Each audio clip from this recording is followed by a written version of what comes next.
हरे कृष्णा। जय श्री हरि। ओम नमः शिवाय। प्रिय भक्तजनों, आज बृहस्पतिवार के दिन आप बृहस्पति देव की बड़ी ही दुर्लभ कथा सुनेंगे। इस कथा को सुनने से भक्तों की सभी मनोकामनाएं भगवान बृहस्पति देव की कृपा से पूर्ण हो जाती हैं। तो आइए बड़े ही श्रद्धा और प्रसन्नित मन से इस कथा को सुनते हैं। भारतवर्ष में एक प्रतापी और दानी राजा राज्य करता था। वो नित्य गरीबों और ब्राह्मणों की सहायता करता था। ये बात उसकी रानी को अच्छी नहीं लगती थी। वो ना ही गरीबों को दान देती, ना ही भगवान का पूजन करती थी, और राजा को भी दान देने से मना किया करती थी। एक दिन राजा शिकार खेलने वन को गए हुए थे, तो रानी महल में अकेली थी। उसी समय बृहस्पति देव साधु वेश में राजा के महल में भिक्षा लेने के लिए गए और भिक्षा मांगी, तो रानी ने भिक्षा देने से इनकार कर दिया और कहा, हे साधु महाराज, मैं तो दान पुण्य से तंग आ गई हूँ। मेरा पति सारा धन लुटाते रहते हैं। मेरी इच्छा है कि हमारा धन नष्ट हो जाए, फिर ना रहेगा बांस न बजेगी बांसुरी। साधु ने कहा, देवी, तुम तो बड़ी विचित्र हो। धन संतान तो सभी चाहते हैं, पुत्र और लक्ष्मी तो पापी के घर भी होने चाहिए। यदि तुम्हारे पास अधिक धन है तो भूखों को भोजन दो, प्यासों के लिए प्याऊ बनवाओ, मुसाफिरों के लिए धर्मशालाएं खुलवाओ। जो निर्धन अपनी कुंवारी कन्याओं का विवाह नहीं कर सकते, उनका विवाह करा दो। ऐसे और कई काम हैं जिनके करने से तुम्हारा यश लोक और परलोक में फैलेगा। परंतु रानी पर उपदेश का कोई प्रभाव नहीं पड़ा। वो बोली, महाराज, आप मुझे कुछ न समझाएं। मैं ऐसा धन नहीं चाहती जो हर जगह बांटती फिरूं। साधु ने उत्तर दिया, यदि तुम्हारी ऐसी इच्छा है तो तथास्तु। तुम ऐसा करना कि बृहस्पतिवार को घर लीपकर पीली मिट्टी से अपना सिर धोकर स्नान करना, भट्टी चढ़ाकर कपड़े धोना। ऐसा करने से आपका सारा धन नष्ट हो जाएगा। इतना कहकर वो साधु महाराज वहां से आलोक हो गए, और साधु के अनुसार कही बातों को पूरा करते हुए रानी को केवल 3 बृहस्पतिवार ही बीते थे कि उसकी समस्त धन संपत्ति नष्ट हो गई। भोजन के लिए राजा का परिवार तरसने लगा। तब एक दिन राजा ने रानी से बोला कि ये रानी, तुम यहीं रहो, मैं दूसरे देश को जाता हूँ, क्योंकि यहाँ पर सभी लोग मुझे जानते हैं, इसलिए मैं कोई छोटा कार्य नहीं कर सकता। ऐसा कहकर राजा परदेश चला गया। वो वहाँ जंगल से लकड़ी काटकर लाता और शहर में बेचता था। इस तरह वो अपना जीवन व्यतीत करने लगा। इधर राजा के परदेश जाते ही रानी और दासी दुखी रहने लगी। एक बार जब रानी और दासी को 7 दिन तक बिना भोजन के रहना पड़ा, तो रानी ने अपनी दासी से कहा, हे दासी, पास ही के नगर में मेरी बहन रहती है। वो बड़ी धनवान है। तू उसके पास जा और कुछ लेकर आ, ताकि थोड़ा बहुत गुजार बसर हो सके। रानी दासी की बहन के पास गई। उस दिन गुरुवार था और रानी की बहन उस समय बृहस्पतिवार व्रत की कथा सुन रही थी। दासी ने रानी की बहन को अपनी रानी का संदेश दिया, लेकिन रानी की बड़ी बहन ने कोई उत्तर नहीं दिया। जब दासी को रानी की बहन से कोई उत्तर नहीं मिला तो वो बहुत दुखी हुई और उसे क्रोध भी आया। दासी ने वापस आकर रानी को सारी बात बता दी। सुनकर रानी ने अपने भाग्य को कोसा। उधर रानी की बहन ने सोचा कि मेरी बहन की दासी आई थी, परंतु मैं उससे नहीं बोली, इससे वो बहुत दुखी हुई होगी। कथा सुनकर और पूजन समाप्त करके वो अपनी बहन के घर आई और कहने लगी, हे बहन, मैं बृहस्पतिवार का व्रत कर रही थी। तुम्हारी दासी मेरे घर आई थी, परंतु जब तक कथा होती है तब तक ना तो उठते हैं और ना ही बोलते हैं, इसलिए मैं नहीं बोली। कहूँ दासी क्यों गई थी? रानी बोली, बहन, तुमसे क्या छिपाऊं, हमारे घर में खाने तक को अनाज नहीं था। ऐसा कहते कहते रानी की आंखें भर आईं। उसने दासी समेत पिछले 7 दिनों से भूखे रहने तक की बात अपनी बहन को विस्तार पूर्वक सुना दी। रानी की बहन बोली, देखो बहन, भगवान बृहस्पति सबकी मनोकामना को पूर्ण करते हैं। देखो, शायद तुम्हारे घर में अनाज रखा हो। पहले तो रानी को विश्वास नहीं हुआ, पर बहन के आग्रह करने पर उसने अपनी दासी को अंदर भेजा तो उसे सचमुच अनाज से भरा एक घड़ा मिल गया। ये देखकर दासी को बड़ी हैरानी हुई।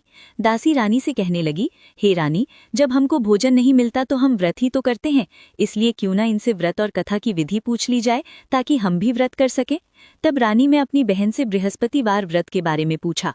उसकी बहन ने बताया, बृहस्पतिवार के व्रत में चने की दाल और मुनक्का से विष्णु भगवान का केले की जड़ में पूजन करें तथा दीपक जलाएं, व्रत कथा सुने और पीला भोजन ही करें। इससे बृहस्पति देव प्रसन्न होते हैं। और व्रत और पूजन विधि बताकर रानी की बहन अपने घर को लौट गई। 7 दिन के बाद जब गुरुवार आया तो रानी और दासी ने व्रत रखा। गुड़ साल में जाकर चना और गुड़ लेकर आई, फिर उससे केले की जड़ तथा विष्णु भगवान का पूजन किया। अब पीला भोजन कहाँ से आई, इस बात को लेकर दोनों बहुत दुखी थीं। क्योंकि उन्होंने व्रत रखा था, इसलिए बृहस्पति देव उनसे प्रसन्न थे। इसलिए वे एक साधारण व्यक्ति का रूप धारण करके 2 थालों में सुंदर पीला भोजन दासी को दे गए। भोजन पाकर दासी बहुत प्रसन्न हुई और फिर रानी के साथ मिलकर भोजन ग्रहण किया। उसके बाद वे सभी गुरुवार को व्रत और पूजन करने लगी। बृहस्पति भगवान की कृपा से उनके पास फिर से धन संपत्ति आ गई। परंतु रानी फिर से पहले की तरह आलस्य करने लगी। तब दासी बोली, देखो रानी, तुम पहले भी इस प्रकार आलस्य करती थी। तुम्हें धन रखने में कष्ट होता था, इस कारण सभी धन नष्ट हो गया। और अब जब भगवान बृहस्पति की कृपा से धन मिला है तो तुम्हें फिर से आलस्य होता है। रानी को समझाते हुए दासी कहती है कि बड़ी मुसीबतों के बाद हमने ये धन पाया है, इसलिए हमें दान पुण्य करना चाहिए, भूखे मनुष्यों को भोजन कराना चाहिए और धन को शुभ कार्यों में खर्च करना चाहिए, जिससे तुम्हारे कुल का यश बढ़ेगा, स्वर्ग की प्राप्ति होगी और पितृ प्रसन्न होंगे। दासी की बात मानकर रानी अपना धन शुभ कार्यों में खर्च करने लगी, जिससे पूरे नगर में उसका यश फैलने लगा। उधर एक दिन राजा दुखी होकर जंगल में एक पेड़ के नीचे आसन जमाकर बैठ गया। वो अपनी दशा को याद करके व्याकुल होने लगा। बृहस्पतिवार का दिन था। एकाएक उसने देखा कि निर्जन वन में एक साधु प्रकट हुए। वो साधु वेश में स्वयं बृहस्पति देवता थे। लकड़हारे के सामने आकर बोले, हे लकड़हारे, इस सुनसान जंगल में तू इतना चिंतामग्न क्यों बैठा है? लकड़हारे ने दोनों हाथ जोड़कर प्रणाम किया और उत्तर दिया, महात्मा जी, आप सब कुछ जानते हैं, मैं क्या कहूँ? ये कहकर रोने लगा और साधु को अपनी आत्मकथा सुनाई। महात्मा जी ने कहा, तुम्हारी स्त्री ने बृहस्पतिवार के दिन बृहस्पति भगवान का निरादर किया है, जिसके कारण रुष्ट होकर उन्होंने तुम्हारी ये दशा कर दी। अब तुम चिंता को दूर करके मेरे कहने पर चलो तो तुम्हारे सब कष्ट दूर हो जाएंगे और भगवान पहले से भी अधिक संपत्ति देंगे। तुम बृहस्पति के दिन कथा किया करो। 2 पैसे के चने मुनक्का लाकर उसका प्रसाद बनाओ और शुद्ध जल से लोटे में शक्कर मिलाकर अमृत तैयार करो।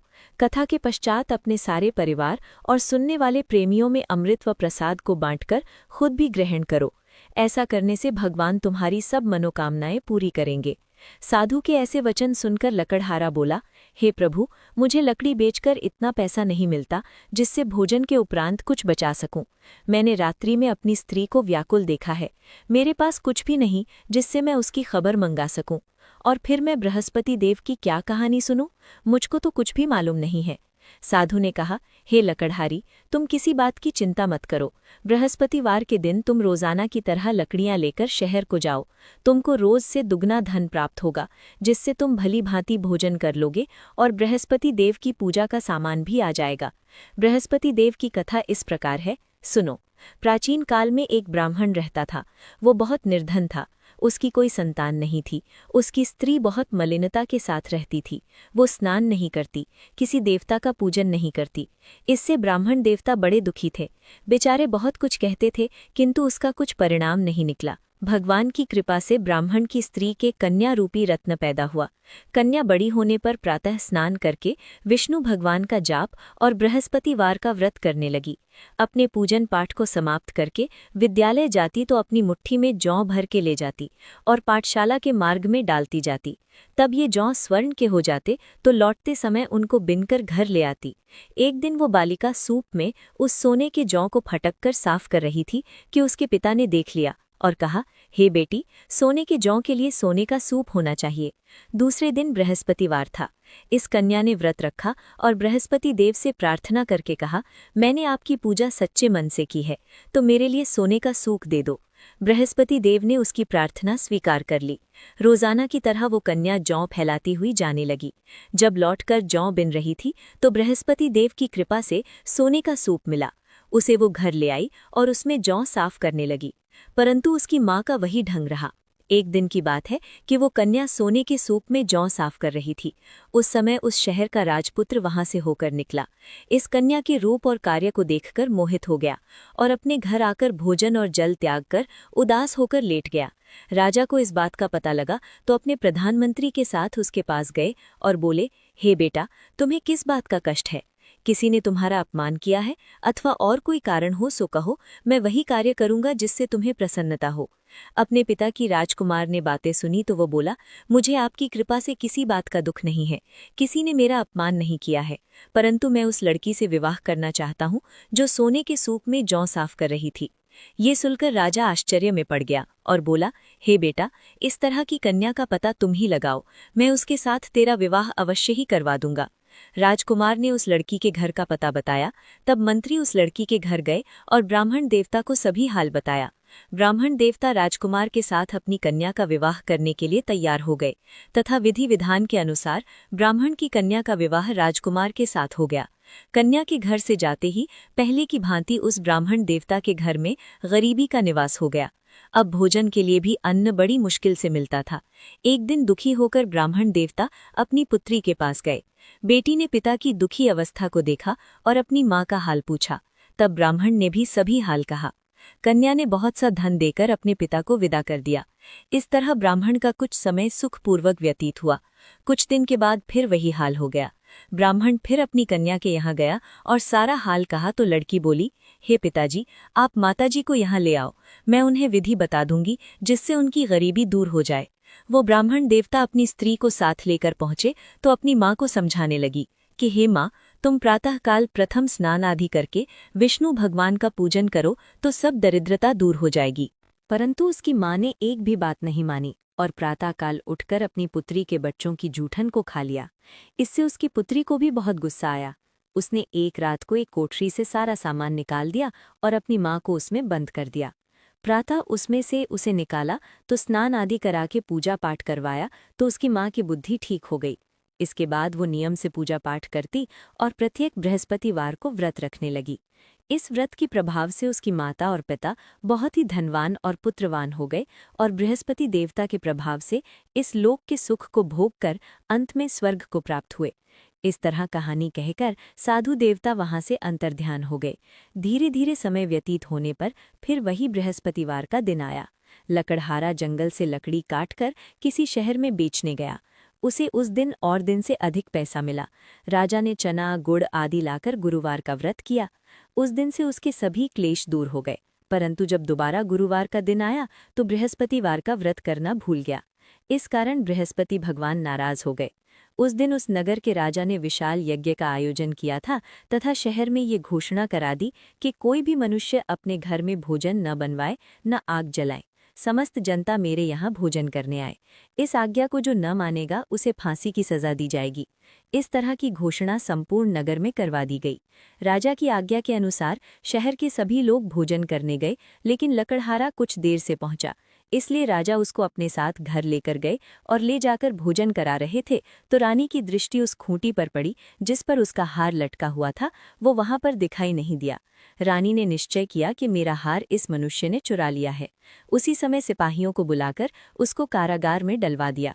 जब लकड़हारा कारागार में पड़ गया और बहुत दुखी होकर विचार करने लगा कि न जाने कौन से पूर्व जन्म के कर्म से मुझे ये दुख प्राप्त हुआ है, और उसी साधु को याद करने लगा जो कि जंगल में मिला था। उसी समय तत्काल बृहस्पति देव साधु के रूप में प्रकट हुए और उसकी दशा को देखकर कहने लगे, अरे मूर्ख, तूने बृहस्पति देव की कथा नहीं करी, इस कारण तुझे दुख प्राप्त हुआ है।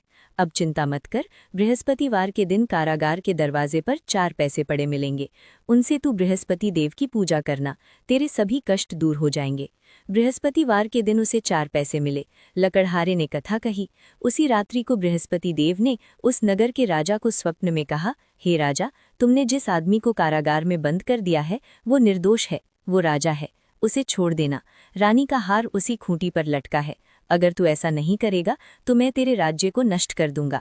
इस तरह रात्रि के स्वप्न को देखकर राजा प्रातःकाल उठा और खूंटी पर हार देखकर लकड़हारे को बुलाकर क्षमा मांगी और लकड़हारे को योग्य सुंदर वस्त्र आभूषण देकर विदा कर दिया। बृहस्पति देव की आज्ञा के अनुसार लकड़हारा अपने नगर को चल दिया। राजा जब अपने नगर के निकट पहुंचा तो उसे बड़ा आश्चर्य हुआ। नगर में पहले से अधिक बाग, तालाब, कुएं तथा बहुत सी धर्मशाला, मंदिर आदि बन गई हैं। राजा ने पूछा, ये किसका बाग और धर्मशाला है? तब नगर के सब लोग कहने लगे, ये सब रानी और बंदी के हैं। तो राजा को आश्चर्य हुआ और गुस्सा भी आया। जब रानी ने ये खबर सुनी कि राजा आ रहे हैं तो उन्होंने दासी से कहा, हे दासी, देख राजा हमको कितनी बुरी हालत में छोड़ गए थे। हमारी ऐसी हालत देखकर वो लौट न जाएं, इसलिए तो दरवाजे पर खड़ी हो जा। आज्ञा के अनुसार दासी दरवाजे पर खड़ी हो गई। राजा आए तो उन्हें अपने साथ लेकर आईं। तब राजा ने क्रोध करके अपनी रानी से पूछा कि ये धन तुम्हें कैसे प्राप्त हुआ है। तब उन्होंने कहा, हमें ये सब धन बृहस्पति देव के इस व्रत के प्रभाव से प्राप्त हुआ है। राजा ने निश्चय किया कि 7 रोज बाद तो सभी बृहस्पति देव का पूजन करते हैं, परंतु मैं प्रतिदिन दिन में 3 बार कहानी और रोज व्रत किया करूंगा। अब हर समय राजा के दुपट्टे में चने की दाल बंधी रहती और दिन में 3 बार कहानी कहते। एक रोज राजा ने विचार किया कि चलो अपनी बहन के यहाँ हो आवें। इस तरह निश्चय करके राजा घोड़े पर सवार होकर अपनी बहन के यहाँ को चलने लगा। मार्ग में उसने देखा कि कुछ आदमी एक मुर्दे को लिए जा रहे हैं। उन्हें रोककर राजा कहने लगा, अरे भाइयों, मेरे बृहस्पति देव की कथा सुन लो। वे बोले, लो, हमारा तो आदमी मर गया है, इसको अपनी कथा की पड़ी है। परंतु कुछ आदमी बोले, अच्छा कहो, हम तुम्हारी कथा भी सुनेंगे। राजा ने दाल निकाली और जब कथा आधी हुई थी कि मुर्दा हिलने लग गया, और जब कथा समाप्त हो गई तो राम राम करके मनुष्य उठकर खड़ा हो गया। आगे मार्ग में उसे किसान खेत में हल चलाता मिला तो राजा ने उसे देखकर बोला, अरे भैया, तुम मेरी बृहस्पतिवार की कथा सुन लो। किसान बोला, जब तक मैं तेरी कथा सुनूंगा तब तक 4 हरैया जोत लूंगा। जा अपनी कथा किसी और को सुनाना। इस तरह राजा आगे चलने लगा। राजा के हटते ही बैल पछाड़ खाकर गिर गए और किसान के पेट में बड़ी जोर का दर्द होने लगा। उस समय उसकी माँ रोटी लेकर आई और उसने जब ये देखा तो अपने पुत्र से सब हाल पूछा और बेटे ने सभी हाल कह दिया। तो बुढ़िया दौड़ी दौड़ी उस घुड़सवार के पास गई और उससे बोली कि मैं तेरी कथा सुनूंगी, तो अपनी कथा मेरे खेत पर चलकर ही कहना। राजा ने बुढ़िया के खेत पर जाकर कथा कही, जिसके सुनते ही वो बैल उठकर खड़े हुए तथा किसान के पेट का दर्द भी बंद हो गया। राजा अपनी बहन के घर पहुंचा। बहन ने भाई की खूब मेहमानी की। दूसरे रोज प्रातःकाल राजा जगा तो वो देखने लगा कि सब लोग भोजन कर रहे हैं। राजा ने अपनी बहन से कहा, ऐसा कोई मनुष्य है जिसने भोजन न किया हो? मेरे बृहस्पतिवार की कथा सुन ले। बहन बोली, हे भैया, ये देश ऐसा है कि यहाँ पहले लोग भोजन करते हैं, बाद में अन्य काम करते हैं। अगर कोई पड़ोस में हो तो देखाऊं।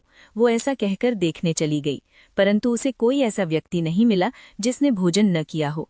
अतः वो एक कुम्हार के घर गई जिसका लड़का बीमार था। उसे मालूम हुआ कि उनके यहाँ 3 रोज से किसी ने भोजन नहीं किया है। रामी ने अपने भाई की कथा सुनने के लिए कुम्हार से कहा। वो तैयार हो गया। राजा ने जाकर बृहस्पतिवार की कथा कही, जिसको सुनकर उसका लड़का ठीक हो गया। अब तो राजा की प्रशंसा होने लगी। एक रोज राजा ने अपनी बहन से कहा कि हे बहन, हम अपने घर को जाएंगे, तुम भी तैयार हो जाओ। राजा की बहन ने अपनी सास से कहा तो सास ने कहा, हाँ चली जा, परंतु अपने लड़कों को मत जाना, क्योंकि तेरे भाई की कोई औलाद नहीं है। बहन ने अपने भैया से कहा कि भैया, मैं तो चलूंगी, पर कोई बालक नहीं चलेगा। तो राजा बोला, जब कोई बालक नहीं चलेगा तब तुम ही क्या करोगी? बड़े दुखी मन से राजा अपने नगर को लौट आया।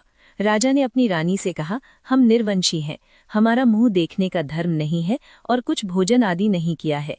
रानी बोली, हे प्रभु, बृहस्पति देव ने हमें सब कुछ दिया है, वो हमें औलाद अवश्य देंगे। उसी रात को बृहस्पति देव ने राजा से स्वप्न में कहा, हे राजा, उठो, सभी शोक त्याग दो, तेरी रानी गर्भ से है। राजा को ये बात सुनकर बड़ी खुशी हुई। 9वें महीने में उसके गर्भ से एक सुंदर पुत्र पैदा हुआ। तब राजा बोला, हे रानी, स्त्री बिना भोजन के रह सकती है, पर बिना कहे नहीं रह सकती। जब मेरी बहन आएगी तो मुझसे कुछ मत कहना। रानी ने सुनकर हाँ कर दिया। जब राजा की बहन ने ये शुभ समाचार सुना तो वो बहुत खुश हुई और बधाई लेकर अपने भाई के यहाँ आई। तभी रानी ने कहा, घोड़ा चढ़कर तो नहीं आई है, गधा चढ़कर आई है। राजा की बहन बोली, भाभी, मैं इस प्रकार न कहती तो तुम्हें औलाद कैसे मिलती? बृहस्पति देव ऐसे ही हैं, जैसी जिसके मन में कामनाएं हैं सभी को पूर्ण करते हैं। जो सद्भावना पूर्वक बृहस्पतिवार का व्रत करता है एवं कथा पढ़ता है अथवा सुनता है, दूसरों को सुनाता है, बृहस्पति देव उनकी सभी मनोकामनाएं पूर्ण करते हैं। बृहस्पति देव उनकी सदैव रक्षा करते हैं। जो संसार में सद्भावना और सच्चे हृदय से बृहस्पति देव का पूजन करते हैं, उनकी सभी मनोकामनाएं उसी प्रकार पूर्ण होती हैं जैसे राजा और रानी ने बृहस्पति देव की कथा का गुणगान किया। उनकी सभी इच्छाएं बृहस्पति देव ने पूर्ण की। मनुष्य को हृदय से उनका मनन करते हुए जयकारा करना चाहिए।